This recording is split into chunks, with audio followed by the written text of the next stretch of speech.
You know what my favorite is? Just finding somebody that loves their job. And guess what? I got a guy right here sitting in the studio with me tonight, Jack Kuzma, and he says he loves his job. Jack, thank you very much for being on the show. Thanks, Doug. I'm glad to be here. You are a builder. That's right. You own your own company. Mm-hmm. Okay. And you also install or have installed installation. Yes, for almost 40 years, as a matter of fact. Whoa. Yeah, since 1976. Okay, and the name of your company is? Kuzma Builders is the name of our construction company. And we're custom home builders. And we build custom homes and additions and basically all the remodeling that might go along with that in the Willard area. But I'm also an insulation contractor. And we do new construction, insulation, and retrofit, which is existing homes. And as a matter of fact, our company is the largest provider of weatherization services for Columbia Gas of Ohio. Whoa. Okay, Jack, boy, you're just the guy I want to talk to because I'm constantly getting these letters from Columbia Gas. You did say Columbia Gas. That's right. Okay, and they're telling me, they're giving me these figures, and one is what the size of my home, what the average is, and what the below average, and I constantly am below average. Doug, you can get an energy audit for $500 value for $50. Whoa. And our company can do that. And as a matter of fact, we would give you a discounted coupon that says Columbia Gas and Kuzma Insulation for $25, and you'll get that audit for $25.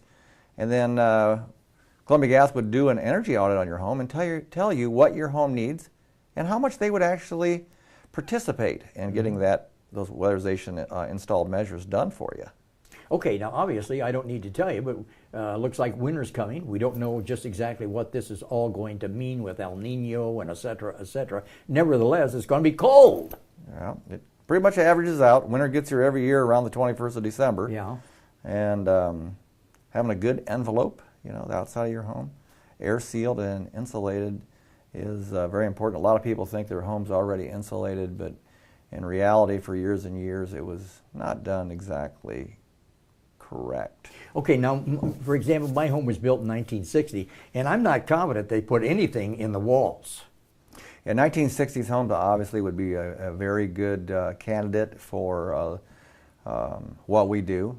We could come in and do an IR scan of the walls, infrared thermography, do a blower door test, which we would find out how much air leakage there is, and do a physical evaluation of the existing insulation. And we check for health and safety issues, like make sure that the combustion appliances are venting correctly, and then make some recommendations on what installed measures would benefit you. Okay. And we also use the Department of Energy's guidelines for our area. We're in Zone 5, determine how much insulation you need. Okay.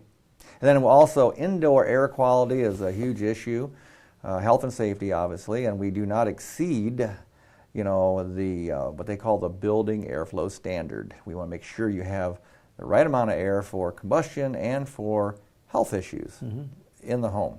Now, you say we're in Region 5. Help me with that. What it goes Well, to the Department of Energy has identified, because of weather, I think they use degree days to determine different regions, and then the levels of insulation that is recommended to be optimal for energy conservation.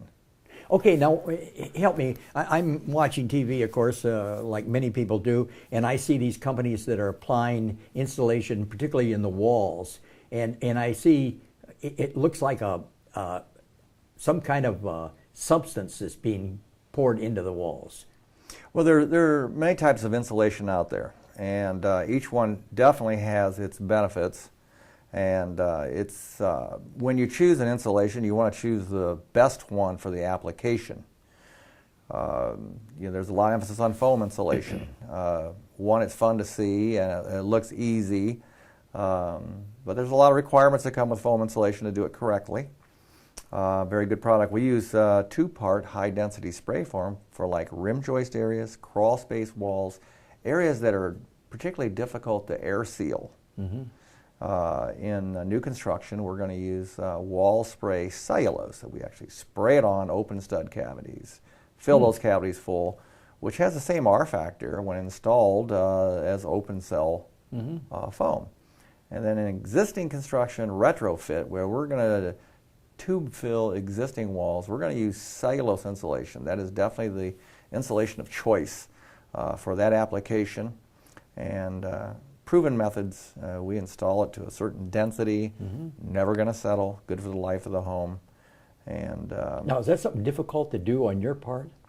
Well, the retrofit is labor intensive because we're going in and actually when we look at the whole house, you know, say a 1960s house, if there's been additions and alterations, we're going to go and correct the past sins, which may have been inadvertent, not being educated on how we should treat certain areas for insulation and air sealing.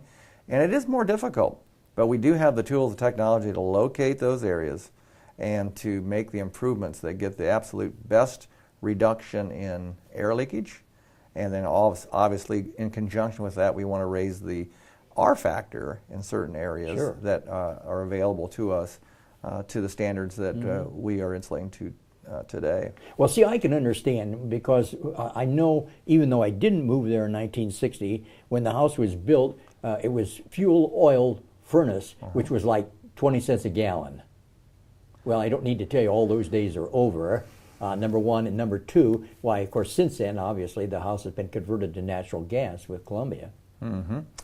Well, you know, every fuel has a certain amount of BTUs in it, and actually fuel oil has a high number of BTUs in per gallon. The issue is whether it's fuel oil, wood heat, or if you're using geothermal. The same issue remains. We need to treat this envelope so that we can retain the temperature inside the envelope that our target is. So it's either keeping the heat out or the heat in.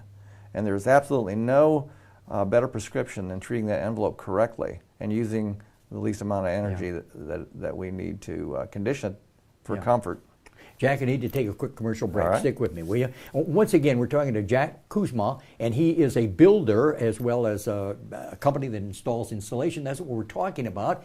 And we're going to continue that discussion. We want to get into the building part, renovations, et cetera, et cetera, et cetera. Don't go away, because we're going to come back with a very knowledgeable, educated person on the subject we're talking about tonight.